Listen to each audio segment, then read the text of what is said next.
Perry's Good Deeds, starring, let me guess, Tyler Perry, Rebecca Romaine, that's good, Jamie Kennedy, Felicia Rashad, and Gabrielle Union. A successful, wealthy businessman, Wesley Deeds, has always done what's expected of him. Whether it's assuming the helm of his father's company, tolerating his brother's misbehavior at the office, planning to marry his beautiful but restless fiancée, Natalie, or making horribly bad films. But Wesley is jolted out of his predictable routine when he meets Lindsay, a down-on-her-luck single mother who works on the cleaning crew in his office building. When he offers to help her get back on her feet, the chance encounter with someone so far outside his usual circle ignites something in Wesley. Thank God this read is 2.5 minutes long. This one good deed may finally spark his courage to exchange the life that's expected of him for the life he's always really wanted. Rated PG-13 for sexual content, language, some violence, and thematic material. Well, at least he doesn't have the woman's dress on in this one. That is true. The Medea. Is this a drama? It's a drama. As opposed to a hackneyed comedy? He seems to work both in. The comedy and the heavy The drama. comedy will come with a message, a life message, a learning experience. Even if Medea goes to jail or something like that. Yeah, there was some high drama in that film even. But whoever this woman is, she seems to be crying all the time. Felicia Rashad. From The Cosby Show. Which I assume she's still married to Ahmad Rashad. I believe formerly known as Bobby Moore. Did he change his name? I believe he did. I think it was Bobby Moore. And then he changed it to Ahmad Rashad when he played football and was a fine wide receiver for the Minnesota Vikings, for those of you who don't know that, and only know him from doing NBA analysis. Why he went to the NBA instead of the NFL, I don't know. I don't know any of that because I only turn on the Super Bowl once a year. That's the extent of my sports viewing. Boy, people got all worked up over that Super Bowl, don't they? Oh, they always do. When you spend $3.5 million for a 30-second commercial, wow, that's just crazy. Crazy. I don't like the Super Bowl, Ed. I don't like it. I like some of the commercials that pop up. They leaked them to the web early this year. I enjoy the NFL, but I just feel the Super Bowl is almost not a real game. Too many commercial breaks. The halftime show is 30, 40 minutes long. It takes the rhythm of the game out. It's not the same. The game does not have the same flow. I just don't like it. Sorry. Do they have halftime shows on regular football games? No. They don't. You have your 15 minutes intermission and then back on the field, back on the gridiron. Not this 40 minutes of sitting there and listening to Madonna or Paul McCartney or some other geriatric, because we can't show boobs anymore. No.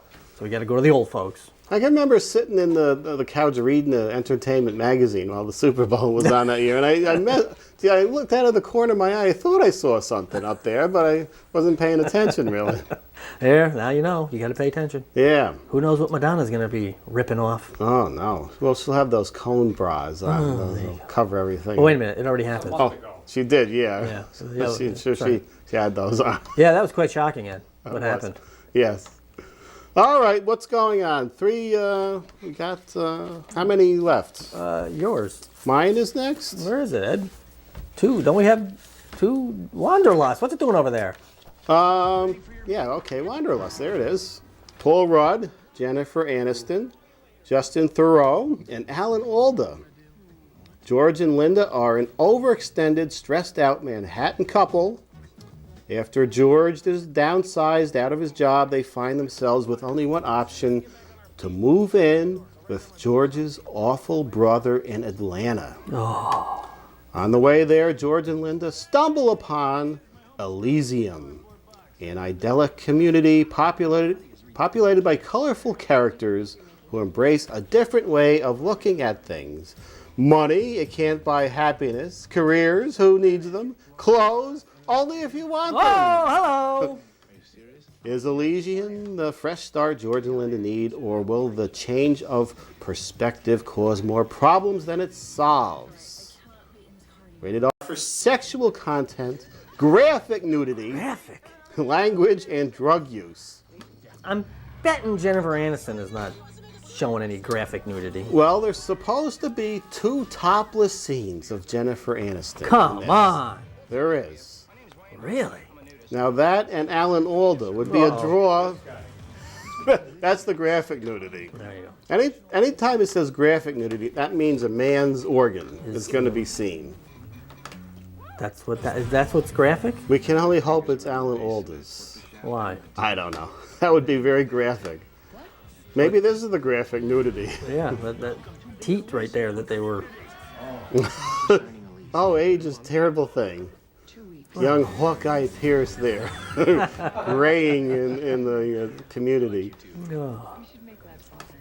Colonel Potter gone. What's happened to the mash cam? Well, that's what happens when the show you made was 40 years old.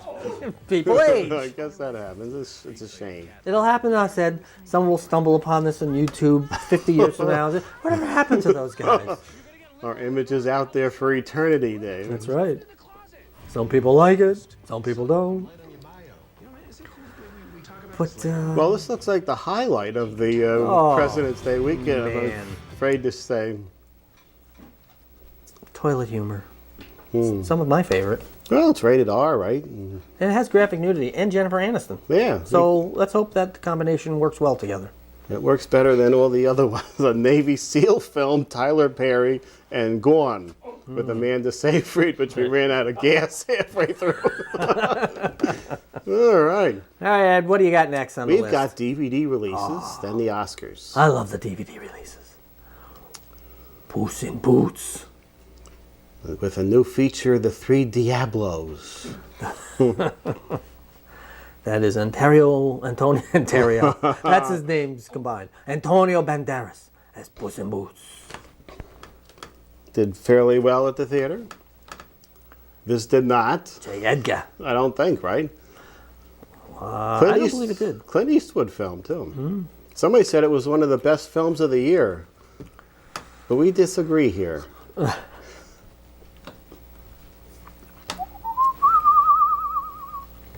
Tower Heist did not do all that well.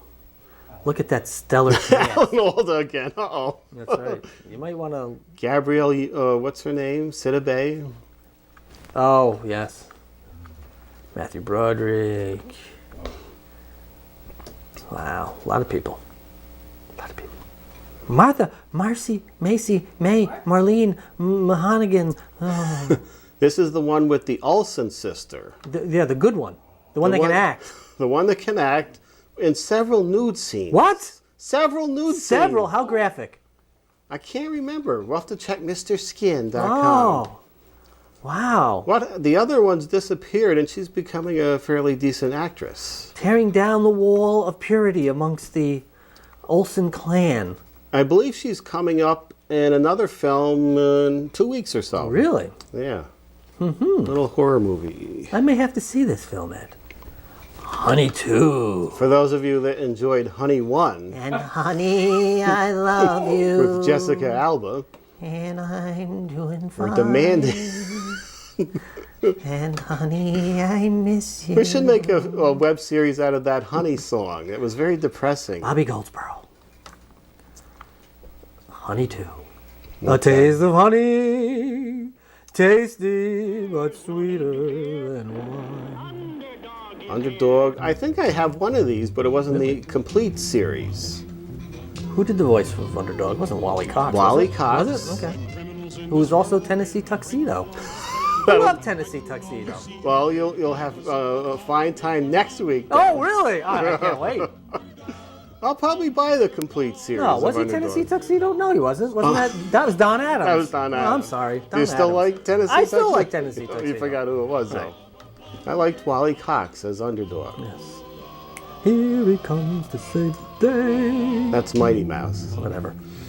Underdog had a nice dark theme song. Do do do do do do do do.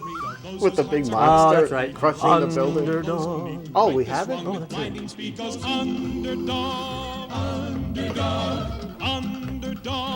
underdog, speed of lightning, roar of thunder, fighting Dave knows the words.